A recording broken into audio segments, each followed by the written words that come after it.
menunjukkan eksistensinya, karena pemuda itu dia punya marhalatud zuhur, yaitu ada periode pemuda ingin menampakkan jati dirinya, menampakkan eksistensinya, menampakkan kemampuannya.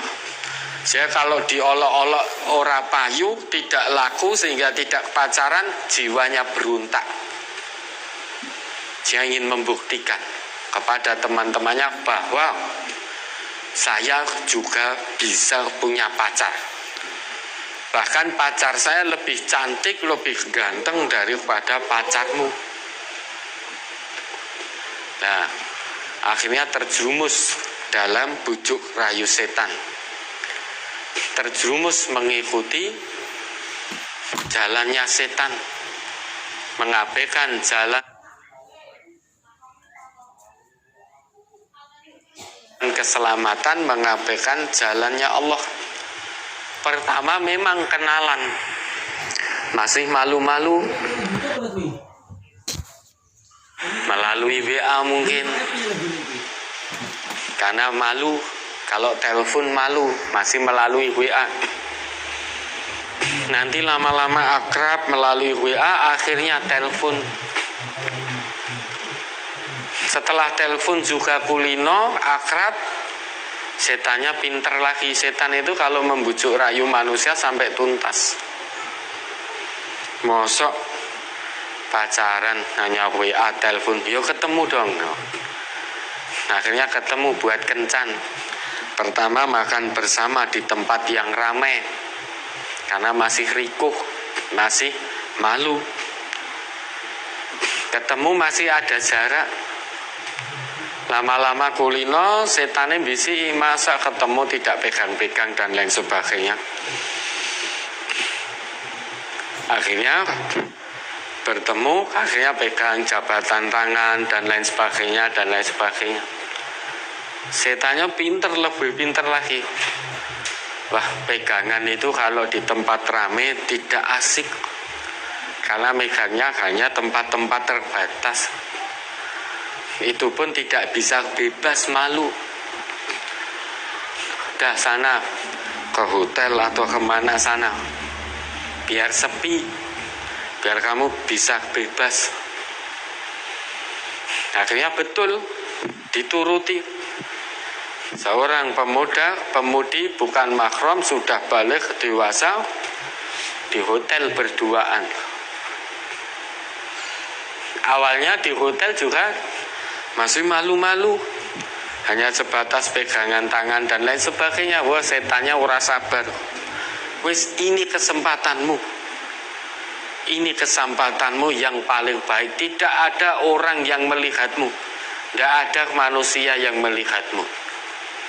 Apa kamu tidak ingin melakukan hubungan layaknya suami istri?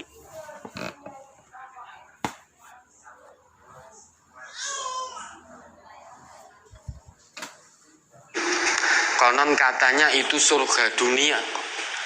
Kalau ini tidak kamu manfaatkan kesempatan ini, kapan lagi? Akhirnya terjadilah satu peristiwa yang dilaknat oleh Allah. Peristiwa perbuatan zina yang dilakukan oleh pemuda muslim dan pemudi muslimah. Pemuda yang ngaku beragama Islam dan pemudi yang ngaku beragama Islam. Apakah lantas bujuk rayu setan berhenti? Tidak. Baru sekali sudah. Ketika sudah tidak bertemu, kelingan dosa. Saat melakukan itu sudah nggak ingat dosa sama sekali. Enake mung seneng tok. Senang yang menipu. Senang yang membawa malapetaka di hadapan Allah di dunia dan akhirat nanti. Tapi begitu di rumah, karena sudah tidak bertemu, ingat dosa, takut pengen tobat. Pengen tobat, pengen berhenti. Begitu pengen tobat, pengen berhenti, ditelepon oleh pacarnya, diajak ketemu lagi. Setannya lebih kuat, karena jiwanya sudah didominasi oleh hawa nafsu. akhirnya bertemu. Terulanglah perbuatan haram berulang-ulang hingga akhirnya tanpa diminta ada yang perempuan hamil. Ketika hamil bingung, perempuan minta pertanggungjawaban dari laki-laki. Karena laki-lakinya masih kuliah atau masih SMA bahkan belum siap untuk menikah. Akhirnya setan ambisi, sudah aborsi saja daripada kamu menanggung malu. Nah, kemudian cari tempat aborsi, kemudian dilakukanlah aborsi sehingga komplit dosanya. Kalau tidak itu,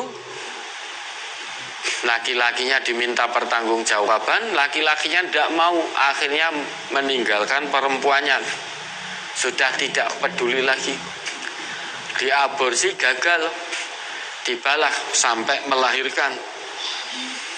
Karena malu melahirkan di luar nikah, akhirnya anaknya dibuang, diadai kresek, dibuang tempat sampah. Luar biasa keji loh perbuatan yang semacam itu. Awalnya dimulai dari pacaran, dari yang belum saling kenal, kemudian kenal menjadi biasa, terjadilah perbuatan zina hingga akhirnya mengandung, melahirkan dan membunuh janin yang dalam kandungan atau anak atau jabang bayi yang baru lahir karena hasil hamil di luar nikah. Luar biasa keji. Maka jangan bersedih, ora sakisin, orang duwe pacar. Justru itu yang selamat. Meski tampak asing, namun kata Nabi kita, fatuba lil ghuraba. Maka beruntunglah orang-orang yang asing karena mengikuti ajaran agama Islam ini sehingga tampak asing. Bagaimana tidak asing saat ini umumnya para pemuda-pemudi itu pacaran. Lah kok ini ada pemuda yang tidak pacaran, kan asing, nyeleneh. Orang ya umum meski nyeleneh, namun fatuba lil ghuraba, beruntunglah orang-orang yang nyeleneh, orang-orang yang asing karena mengikuti apa yang menjadi warisan Nabi tersebut. Kalau kamu mengikuti umumnya orang, coba diingat kembali, ini sudah sering dijelaskan oleh Al-Ustadz Almarhum Allahumma ighfir lahu warhamhu, Al-An'am 116. Wa in tuti' aktsara man fil ardi yudilluka an sabilillah yattabi'una illa dzan wa inhum illa yakhrusun. Itu kalau kita mengikuti umumnya orang. Surat Al-An'am nomor surat 6 ayat 116. Wa in tuti' aktsara man fil ardi yudilluka an sabilillah yattabi'una illa dzanna wa inhum illa yakhrusun. Dan jika kamu menuruti kebanyakan orang-orang yang di muka bumi ini, niscaya mereka akan menyesatkanmu dari jalan Allah. Mereka tidak lain hanyalah mengikuti persangkaan belaka, dan mereka tidak lain hanyalah berdusta terhadap Allah. Ya. Wa in tuti' aktsara man fil ardi yudilluka an sabilillah. Wa in tuti', in itu diartikan apabila jika. Namun di dalam bahasa Al-Qur'an in itu bisa berarti bisa iya, bisa tidak. Kalau kamu mengikuti kebanyakan orang, artinya kebanyakan orang, umumnya orang pacaran, berarti keluar dari jalan Allah, maka ya niscaya kamu akan tersesat dari jalan Allah. Wa in tuti' aktsara man fil ardi yudilluka an sabilillah. Namun kalau kamu mengikuti umumnya orang yang ada di muka bumi ini, umumnya melakukan kebaikan sesuai dengan Quran dan Sunnah dalam komunitas tersebut, ya niscaya tersesat dari jalan Allah tidak akan dijumpai karena mengikuti komunitas umumnya berbuat baik di situ sesuai dengan tuntunan Allah dan juga Rasulullah. Namun kalau mengikuti umumnya manusia yang keluar dari tuntunan Allah dan juga Rasulullah, maka ketahuilah mereka itu akan senantiasa yudilluka an sabilillah, akan terus senantiasa.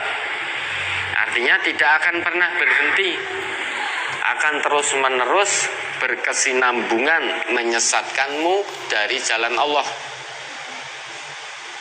Ya, dengan mengolok-ngolok temannya yang tidak punya pacar, yang mengatakan orang yang tidak pacaran sok suci dan lain sebagainya, akan terus sampai kamu tersesat dari jalan Allah.